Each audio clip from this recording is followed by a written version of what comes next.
एक धमकी के बदले 1000 मारेगा रूस। 2025 में जंग का आ गया सबसे खौफनाक पड़ाव। रूस और यूक्रेन में छिड़ी भयानक जंग से दुनिया पहले ही दहशत में है, लेकिन इस दहशत का दायरा अब और विकराल हो रहा है, क्योंकि इस वक्त दुनिया की दो बड़ी शक्तियां आमने सामने आ चुकी हैं। अमेरिका अपनी ताकत से रूस को दबाना चाहता है, लेकिन रूस पर ना तो किसी धमकी का असर है, ना ही किसी प्रतिबंध को रूस अपने लिए चुनौती मान रहा है।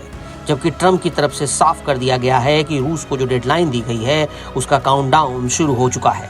ये नई चेतावनी ट्रंप की तरफ से उस वक्त दी गई जब वो अपने प्लेन में थे और रिपोर्टर की तरफ से उनसे सवाल किया गया कि क्या जिस 10 से 12 दिन की समय सीमा का जिक्र किया, क्या वो शुरू हो चुका है।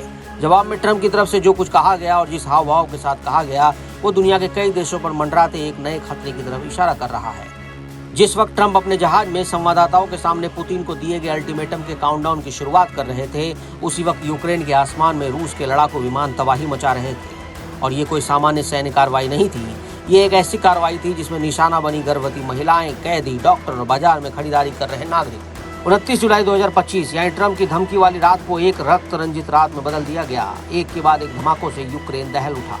आधिकारिक बयान आया कि इस स्ट्राइक में किसी भी सैन्य टारगेट को कोई अस्तित्व नहीं था, यानी रूस ने जानबूझकर कैदियों को निशाना बनाया। लेकिन रूस यही नहीं रुका, उसकी मिसाइलें और लड़ाकू विमानों ने अपनी दिशा बदली और अगला टारगेट था दिनिप्रो, जहां कामनियोस्की इलाके का एक अस्पताल रूस के हमलों की जद में आ गया। इस हमले में एक 23 साल की गर्भवती महिला की मौत हो गई। खेरसान और माइलोकोव में दर्जनों घर तबाह कर दिए गए। कुल मिलाकर 27 नागरिकों की मौत और 40 से ज्यादा घायल हो गए। आज का दिन बहुत मुश्किल भरा था। ज़ेपोरिज़िया में कई लोग मारे गए और घायल हुए। रूसी हवाई हमलों में एक सुधारगृह को निशाना बनाया। रूस को पता था कि ये आम नागरिकों के लिए है, उन्हें इसकी जानकारी नहीं थी। इस हमले में 16 लोग मारे गए। मेरी संवेदना उनके साथ है। 43 लोग घायल हुए।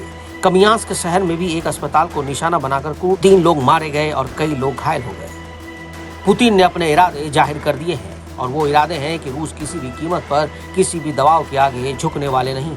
खास बात यह कि ट्रंप के अल्टीमेटम के बाद रूस यूक्रेन युद्ध में अब निशाने बदल चुके हैं। पहला टारगेट सैन्य ठिकाना, हथियार डिपो और पावर ग्रिड्स थे, लेकिन अब टारगेट अस्पताल और रिहायशी इमारतें, यहाँ तक कि जेल भी है। 29 जुलाई 2025 की रात यूक्रेन के ज़ेपोरिज़िया इलाके में कॉलोनी को रूस ने अपने मिसाइलों से नेस्तनाबूद कर दिया, और ये किसी चूक या गलती का नाम नहीं दिया जा सकता।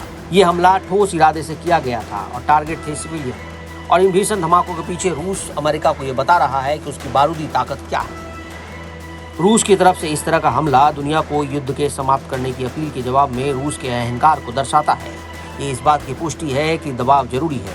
रूस के खिलाफ और ज्यादा प्रतिबंधों की जरूरत है। यूक्रेन और हमारे जीवन की रक्षा के लिए निरंतर समर्थन और शांति के लिए आपसी कूटनीति की जरूरत है। मैं उन सभी का शुक्रिया अदा करना चाहता हूँ जो इस तरह हमारे साथ काम कर रहे हैं। संयुक्त राष्ट्र मानवाधिकार आयोग ने इस हमले को युद्ध का अपराध कहा। एमनेस्टी इंटरनेशनल ने बयान जारी कर रूस से जवाब मांगा, लेकिन पुतिन की तरफ से अब तक कोई रिएक्शन नहीं आया है, और ये चुप्पी बहुत कुछ कहती है। इस हमले के पीछे एक संदेश भी छिपा हो सकता है। ट्रंप की धमकी के बाद पुतिन ने अपने पहले टारगेट के तौर पर निहत्थे कैदियों को क्यों चुना? यानी पुतिन ने वॉशिंगटन को साफ मैसेज भेजा है कि वो किसी भी धमकी का जवाब रूस अपनी वॉर मशीन से ही देगा।